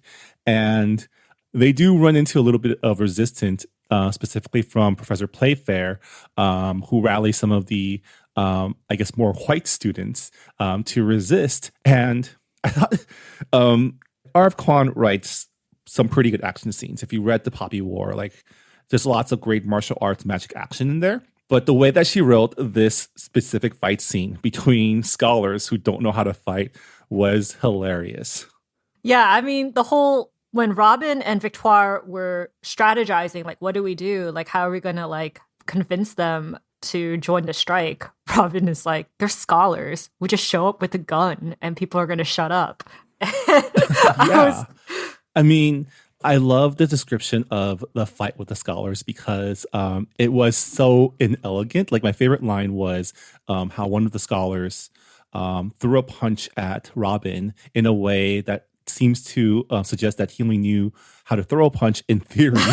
And just imagine this fight scene in, like, if anyone ever adapts Babel into a film or TV series, this needs to be the most, like, they need to shoot this fight scene like that Matrix lobby scene. Oh, with like the slow-mo? Yeah. But like with all the action just being terrible because no one knows how to throw a punch. Yeah, but like Professor Playfair, he's just like you guys are ungrateful, blah blah blah, like the same spiel that Professor Lovell has like thrown at us Yeah. a couple times. And then when Robin says, "Oh, we found papers. We have evidence that Babel has been, complicit in creating a pretext for a war so that so that the British Empire can pretty much pillage China." And this is when Professor Playfair cracks and he's like, yeah, but like we're the British Empire, like we're the superior race, like we deserve all this stuff. And that's when like all of the Babel students of color are just like, oh shit, like Yeah. oh shit, like he's a terrible person. Maybe translating for the British Empire is not what I want to do with my life. Well, I mean, I feel like this is the point where, because we've seen throughout the story that all students of color at Babel have similar backgrounds. Like they're plucked from their families and groomed to enter Babel as translators, essentially becoming a resource for the British Empire to create better silver bars and for silverworking. So we know that this struggle that like all of our cohort besides Letty have dealt with their entire lives. Victoire, Rami, and Robin, those probably exist in every single student there that went through the same thing and are there as a result of colonization. And so I think, much like Rami and Victoire, they've been waiting for a reason to resist. And so it made sense that all of the students of color were the ones that remained because they're the ones that probably have already been wrestling with this duality of their existences for years and years and years. What I found really interesting was one of the other professors that stays is Professor Kraft, who is essentially like someone who was probably a Letty growing up, right? Someone who has to deal with misogyny and patriarchy her entire life, like not being offered tenure, not being offered the promotion. But when it comes down to it, she decides to put her own life and career on the line to resist. And in a way, she shows us what we had hoped Letty would turn out to be, right? An example of someone who's willing to be a true ally. I thought it was really funny because Professor Croft is the professor that Letty approaches in their first year, being like, oh, you're like one of the very few, you're like the only woman professor at Babel. Like, can you like mentor me? Can you tell me like what, like give me advice as like a woman student in a mostly white male society? And Professor Croft is like, it's a meritocracy. Just have to work hard. And and to see her like, reflect on her white woman privilege and to put her life and career on the line, you're just like, okay, there is hope for redemption. Yeah, there's hope for redemption for a seasoned girl boss, right? Yes. And we also learned that Professor Chakravarti, who is one of the only like senior professors of color at Babel, is also part of Hermes, which I had suspected, right? Like throughout the story, I was like, there's no way this like Indian professor is like bought into like serving imperial goals. But yeah, so their plan is to institute a work stoppage for Babel because the British Empire in this world runs on silverworking to power everything from sewage to traffic to safety. And so by putting a halt on all maintenance for silverworking, their hope is to bring the infrastructure of London and England to a standstill, whereby the powers that be will have to negotiate with them. And their strike gains a lot of supporters. It gains support amongst other strikers. We see the strikers from the textile industry. They help. And you see suffragettes and a bunch of other marginalized groups who are like, yeah, like they don't really care about China, but they do understand how silver has been used to minimize them as human beings. They understand that if the war in China is allowed to go on, that means that the engine of capitalism will only grow, which will only result in even more income inequality, even more jobs being lost, and more economic and social pain for the working class. And I thought it was really cool to see solidarity between like different essentially unions at this point, right? Like there's a really great footnote that R.F. Kuang includes in the section explaining that even though they've been portrayed as like thuggish rogues, the unions and organizations behind previous strikes are well organized. And many of them are made up of people who understand how to withstand sieges. And since a lot of them were war veterans from like the Napoleonic Wars, and it was cool to see the collaborating strikers come in and help the Babel strikers kind of shore up their defenses, create supply lines, and help them create the conditions to help them sustain their strike. Since key to the work stoppage is to make sure it goes on as long as possible to inflict maximum economic and social pain to the government. Yeah, I mean, it just goes to show that like solidarity, it's all interconnected. Injustices, like injustice here is going to be injustice anywhere. And like we've seen this in real life where marginalized groups, they do support each other, like Black Lives Matter. Their protesters have showed up for the Atlanta spa shootings, victims and their families. We've seen Palestinians stand with the Ferguson protesters. So solidarity is something that is really interconnected, and we see the importance of it. And I thought it was really clever for Rebecca to bring in Abel, who was like the spokesman for the textile industry strike, and he was like the same person who like threw egg at Victoire, I think. And it's like, oh, you thought that we were brutes, but we just want it to be seen. Like, this is what our strike was about. And it's when the babblers like understand, like, okay, like it wasn't just about them being lazy and wanting their jobs without doing anything. Like, this was a smear campaign that was run by the government, and they're doing the same thing to us. Yeah, and now that the babblers are, part of the strike, a part of the resistance, it becomes a little bit harder for them to justify, the way their lives had been and the things they told themselves to make it easier to participate in, the activity of empire. And it also opens their eyes to the reality of resistance. And I really liked how like this last act of Babel really takes you into like the mechanics of a strike. And, the reader learns along with the babblers that there are underlying conditions that lead to someone to want to strike, right? For someone to determine that this is the only way that we can get our point across, right? Because the point of a strike is to withhold labor, to withhold your resources, to prove to the people in power that they need you in order for them to operate.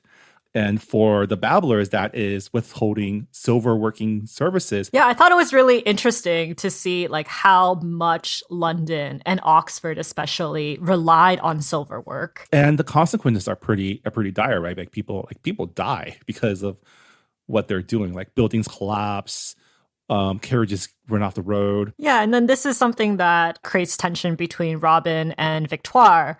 Because Robin is now all at this point. The world deserves to burn, and sure, I kind of want the strike to go on so that I can like destroy everything. And Victoire is like, that is not why we're doing this strike. Yeah, Robin becomes a full-on R.F. Kuang protagonist at this point. Like he becomes Rin from the Poppy War, just a person with an insatiable rage and like nihilistic desire to see the world burn and maybe even burn with it. I mean, like the martyr syndrome, like Robin has had it from like the very beginning. It was like a way for him to clear his conscience by sacrificing himself. But now that he has nothing to lose, pretty much, he's like, I'm just going to set everything on fire. And Victoire and some of the other babblers, they're very concerned because they're like, people are dying. Like, you can't use this strike as like personal vengeance. Like, we're trying to make we're trying to make a point. We're trying to stop a war. How much violence do we actually need? Like where is the line where it's like necessary violence and terrorism? So that is a tension that we see. Yeah, but at the same time, we're also seeing that even with all the chaos, even with all the material and physical destruction, no progress is being made by the people in power. Like there's still debates being held, but there's nothing's being done except like, all right, we're going to send the troops now.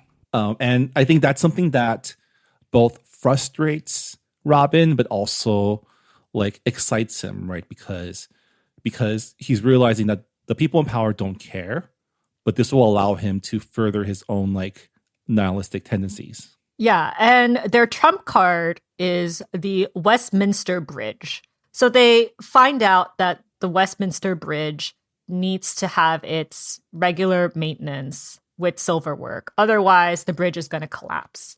And most of the traffic goes through that bridge. So they're like, surely, once the bridge falls, the government will vote no on the war with China. Like they'll see how much we're needed. And when it comes to destruction, that doesn't happen. The government doesn't do anything except for sending more troops. Yeah, and the fallout of the Westminster Bridge falling really demoralizes the strikers, right? They start questioning whether they're doing the right thing, whether it's even worth it, especially as the siege, persists and the damage keeps piling up. And I think this is where there's a really great quote about how the empire kind of manipulates public opinions on resistance. Yeah, there's this quote in the book that says, "This is how colonialism works. It convinces us that the fallout from resistance is entirely our fault, that the immoral choice is resistance itself rather than the circumstances that demanded it." So in this case, people might be blaming them for all the deaths that have occurred because, they've withheld their silver tinkering. And I think, Robin being in his full like revolutionary mode right now is like saying, no, it's not our fault. They're the ones, they could have stopped this at any time. They're the ones choosing not to. And Robin is an R of Kuang protagonist, and an R of Kuang protagonist is usually, based on my experience, kind of morally compromised. Like they may have just motivations and worldviews, but their methods are often, let's say, questionable. And I think this is a theme that this book is really exploring: is what is the necessity of violence in revolution, and what is your line with it? Like, are you with Robin or are you with Victoire? Yeah, like how far are you willing to go to stand your ground? And, like after the bridge collapses, we see the return of Letty. Letty comes with the white flag and she pleads with them to surrender because she says the army is coming. They're going to raid the tower at dawn. Like, if you surrender now, you'll actually get to live. You'll still be able to translate. And she doesn't understand why they have done all of this. And it's like we've tried to tell you throughout this entire book, like why we're doing this, why we feel like the empire is bad. Yeah, at this point, Letty is fully bought in, right? She is the possibility, the hope that Letty, as someone who can come around and understand things from their point of view, is now fully closed off. Because of many reasons. A, chiefly because she murdered Rami, and B, because of her white fragility and her pride as an English person, she can't admit that she was wrong. For Robin and Victoire to succeed means for her to admit that her views are wrong, that she made a mistake. And she can't be wrong, because if she's wrong here, what else could she be guilty of? Letty also tells them, the British, they don't care. What they care most of all is their national pride. And their national pride was wounded when China said no to their trade negotiations. So of course they're going to go to war with China. That's just them standing up for their honor, and British people don't care about anything else more than that. Yeah, their nationalistic pride won't allow that. This conversation is also when Letty and Robin share their final barbs at each other regarding Rami's death, where Robin confronts her and asks her why she did it. And she shoots Robin's words from when he killed Professor Lovell right back at him, saying that she doesn't know how it happened, it just did. And this might be the first time that Robin admits to his own culpability when he responds that, that's not how it works. And I just like how this is like the final nail in the coffin of this friendship, and that no matter what happens, there's no coming back from this. So they're told that the army is going to raid the tower at dawn, and the other strikers who have been helping the Babel students, they say, hey, this is the end of the road. Like, we've been through this before. Like, there's no other moves you can make. And Robin, who has just kind of like spiraled to his like most destructive state, says, I'm going to blow up the tower and take all of the silver with me. At least it's going to cripple the British Empire and make their future, like, it's going to take them time to rebuild all of their silver working. At least it will make an impact. I mean, that's his reason. Like, yeah. Robin knows that he's going to go down with the tower no matter what. He has kind of hoped for this outcome in order to, like, this is one way I can like permanently damage the British Empire. I don't even think he wants to damage the British Empire, though. I think he just wants to atone, right? He thinks this is his way of atoning to all the people that he let down, because he confesses that like Rami and Griffin were better people than he was. Like, they had more conviction, and they were the ones to die. And so like there's this. Before even going in and making the decision, him and Victoire have like this heart-to-heart, right? And we get kind of this dual sides of resistance, right? Is resistance fighting to the bitter end, or is resistance living to fight another day? And, Victoire and Robin kind of represent two sides of this philosophy. And what did you think about, like, kind of, is either side more brave than the other? I mean, they're two sides of the same coin, really. I don't know, like Victoire, like for her, she's like, my death is just going to be used as ammunition for white people to feel better about themselves. Like she's like, I don't want to be dead in order for me to be seen as human. So for her, it's like, I'd rather be selfish and live, because that's living is a form of resistance for her. Whereas like with Robin, he's like, I don't see the point.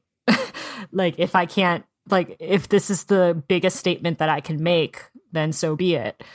So I don't know. I don't know if one is more right than the other. I think it really depends on the person. So I don't know. And the sad thing is, like, these two young people with like who should have had like the world at their fingertips, who should have had like a bright and happy future as scholars doing what they want to do, they're not allowed to because of colonialism, because of imperialism.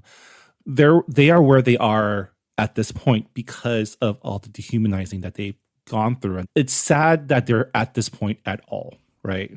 Yeah, and it's also a question of like how they're going to be remembered in history, or if they're just going to be another footnote. And one of the babblers, I think he's like a first year, he takes the initiative to like write everything down, to interview people and to ask them like why they're doing this, so that in the future their own words will be able to speak for their actions, rather than it being co-opted by the government. Yeah, I think it was Yusuf, which I think he was a postgrad in legal. Yeah, so like it comes to a vote. Like Robin says, like, hey, like I'm going to take this tower down with me, but I can't do it by myself. Like I need other people to work on the silver bars to explode. And he asks for volunteers. And in the end, the only two people who decide to leave the tower is Victoire and Yusuf. Yeah, I was actually pretty surprised that Professor Kraft decided to stay, because if any of them had a chance to like make it out, it was probably her, right? As like the white woman. Yeah, but it just, she was the epitome of an ally, I guess, at the very end. pour one out for Professor Kraft, one of the real ones. And, the book ends with them activating the silver bars, letting it self-destruct and bring their own tower down onto them. And I think it was pretty poignant at the end for Robin to see a vision of his mother, who, we never meet because she dies before the book begins. And it ends with her saying like his name, which we never learn throughout the entire story what his actual name is. Yeah. And, he, I forgot what the exact line was, but he says that death feels familiar to him because he had already confronted it before when he was like facing the cholera symptoms at the beginning of the chapter. So for him, it just felt like closure. And I don't know about the other characters. I don't know about the other babblers if they went through the same experience, because it seemed like a lot of them were terrified, but they still stood by and did the mission that they were assigned.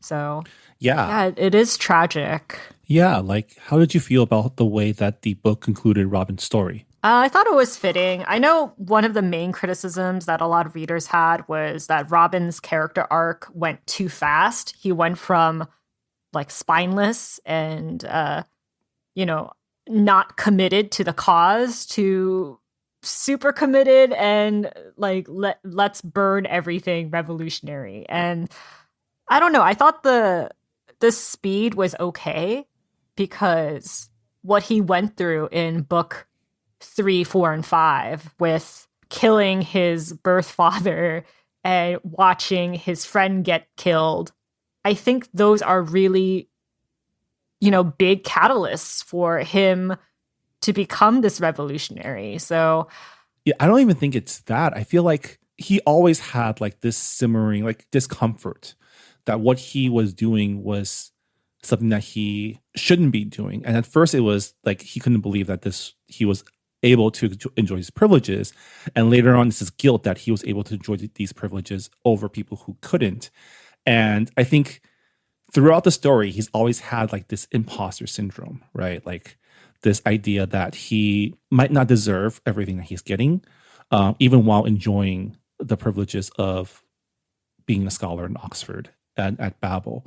And even throughout book 5, throughout the strike, he keeps channeling, like he is constantly channeling Griffin and Rami in everything he does. I don't know if it's like he turned into a revolutionary as much as like he became one in place of his brother and in place of Rami. Yeah. I mean, like the criticisms that I've read from other reviewers is that, they're like, oh, it just seemed like he turned into a different person. And to me, I'm like, he was always the same person. This was always going to be his path. So like, to me, it just seemed natural to me. Yeah, I mean, he always had that fire within him, right? That anger, and it's the one thing that he shares with his brother and with his father, like we mentioned. And I think it was really smart to give us both like flavors of protagonists, right? The one that lives to fight again, and the one that gives it all up, because then we can ask ourselves, if we were put in that position, where would we fall, right? And I like that also how the book doesn't villainize Victoire for wanting to survive. And, we're treated with an epilogue, which is Victoire's intermission, where we learn about what she had to go through to get to where she is, and how for her surviving is how she resists the plan the world has for her. Yeah, reading her interlude gave a lot of insight as to like why she is so committed to the cause. It's not just because she is a Black woman. It's because, she came from Haiti, which was, like the first Black republic. And when she moved to France, like she was treated like a servant. And for her, it's like there was no other option than to continue living, to continue to find opportunities to better her life. So to just give up didn't really seem in character for her. Yeah. Part of me wishes that the story ends with like another epilogue telling us the aftermath of the translators' revolution. But I also like that they kept it open-ended. I think it's easy to think cynically that in the end, all they managed to do was just be an annoyance to the British Empire. But at the same time, like, this is an alternate world, in a world where the Opium Wars didn't happen because England lost their power source. What would the world look like if China never lost Hong Kong? If the Qing Empire wasn't weakened by their war with England, there probably still would have been a revolution. But how different like the maps would be if the British Empire was taken down a peg at the height of its power, because the Victorian era was the height of its like imperial worldwide power, right? Yeah, we still see how the hooks of colonialism and imperialism last today. So it is a question of like how long the effects will last in this world of England and the British Empire. Yeah. So I do like the fact that Rebecca left that open-ended. And yeah, I guess that brings us to the end of Babel.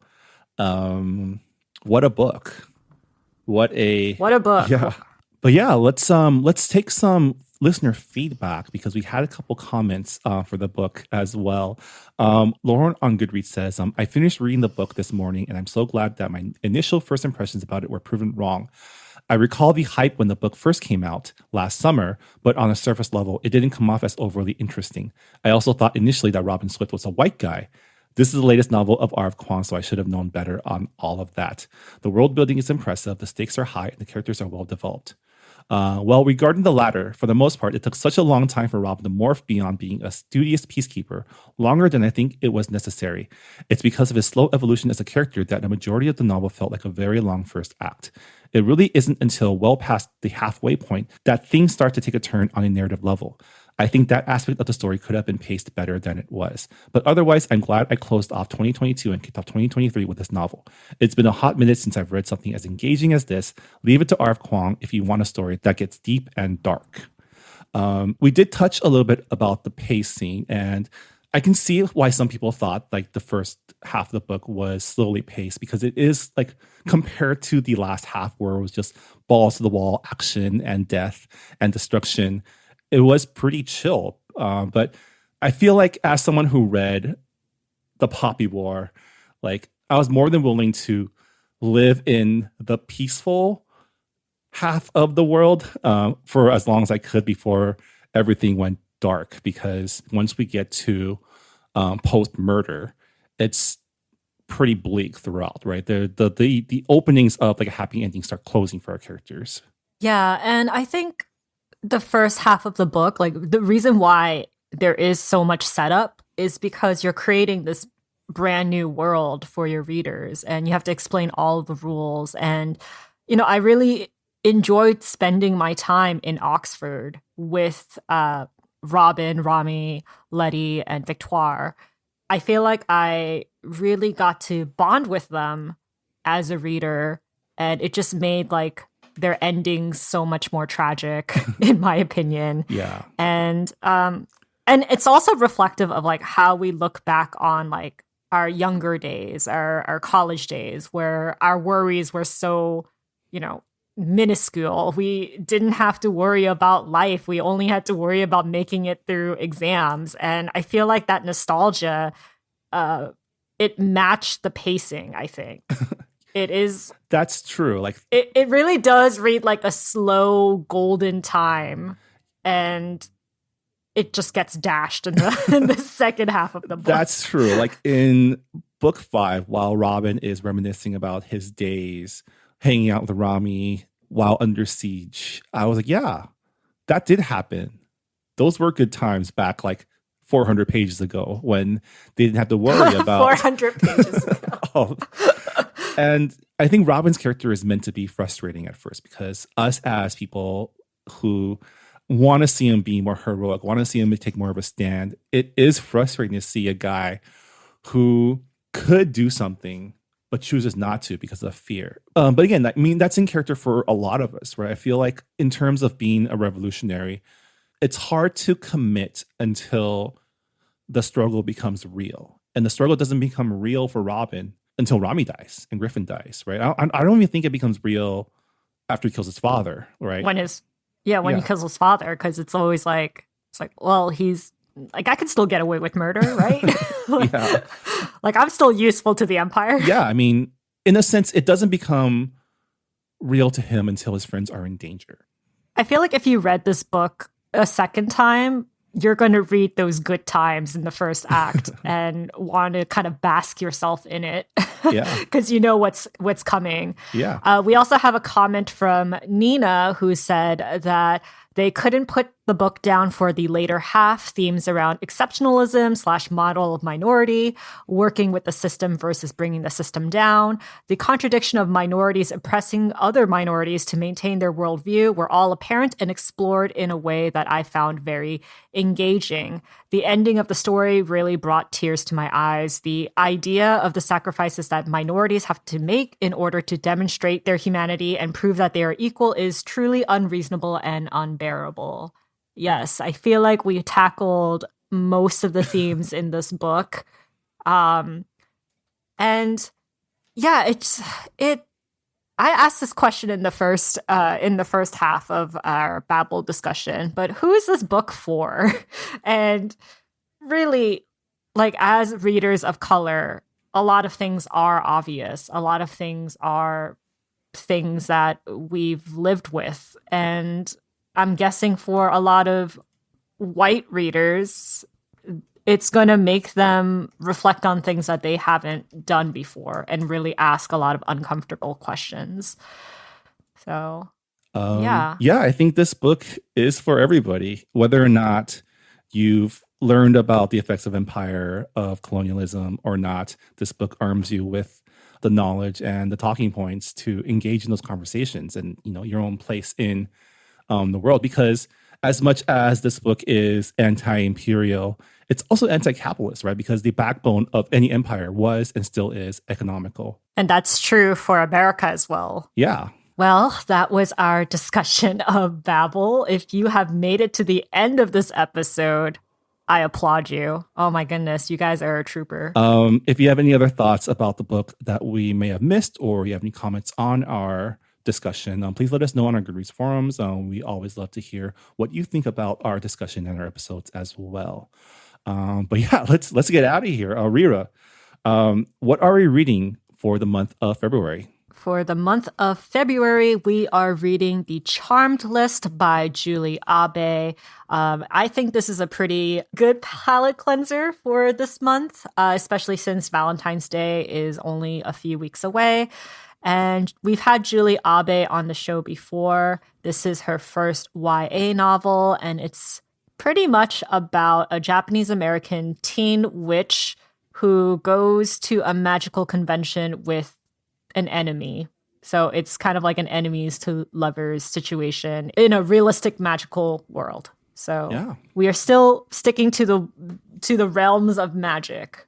So I'm excited to read this because it is only 300 pages and definitely a lot easier to read than Babel. Yeah, I'm excited to get into this. Julie Abe is a former guest of our show. We had an author chat with her for her first book. And as I understand it, this book has a direct reference to our podcast. Yes, our first book cameo. Can you believe it? All right, well, looking forward to reading that with you, Rira. And on that note, let's wrap it up. Thank you so much for listening to our discussion of our January 2023 book club pick, Babel by R.F. Kuang. Thank you so much for listening, and we'll see you all next time. Bye, everybody. Bye. Thanks for listening to Books and Boba. This podcast was hosted by Marvin Yue and Rira Yu and edited and produced by Marvin Yue. Follow the book club on Twitter and Instagram by going to @BooksandBoba and engage with us on Goodreads on our Goodreads group. You can also check out past episodes of the podcast by going to booksandboba.com and by subscribing to us on your favorite podcast app. Don't forget, you can support Books and Boba and Asian American authors by purchasing books at our bookshop.org account. Check out the link in our show notes and also at booksandboba.com. Books and Boba is a proud member of the Potluck Podcast Collective, a collective of Asian American hosted podcasts featuring unique voices and stories from the Asian diaspora. Learn more about the collective and check out our fellow Potluck shows by visiting the website podcastpotluck.com. Thanks for listening.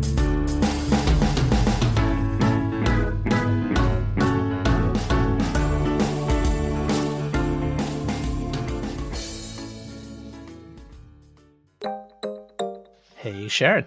Hey, Raman. How are folks still racist? I know, right? We're like 2 decades into the 21st century. Yeah, and second question, where's my jetpack? Well, I can't help you there, but have I got a podcast for you. Modern Minorities is a show where each week my longtime pal Raman and I uncover common and uncommon truths that we all need to hear for our majority brains and ears. Yeah, Sharon and I have spoken to doctors, lawyers, directors, climate activists, angry Asians, athletes, chefs, writers. Folks who are Black, brown, gay, straight, and everything in between. Past guests have included comedian Margaret Cho, Southern Poverty Law Center journalist Geraldine Mariba, comics creator Jean-Lun Yang, and many, many more. We've even talked about Ramadan, Black History Month, Kamala Khan, and Robin being queer. It's like we're trying to solve racism with the podcast. Challenge accepted. So check out Modern Minorities at modmypod.com or wherever you get your favorite podcasts. Remember, we're all modern minorities, but we're no one's model minority.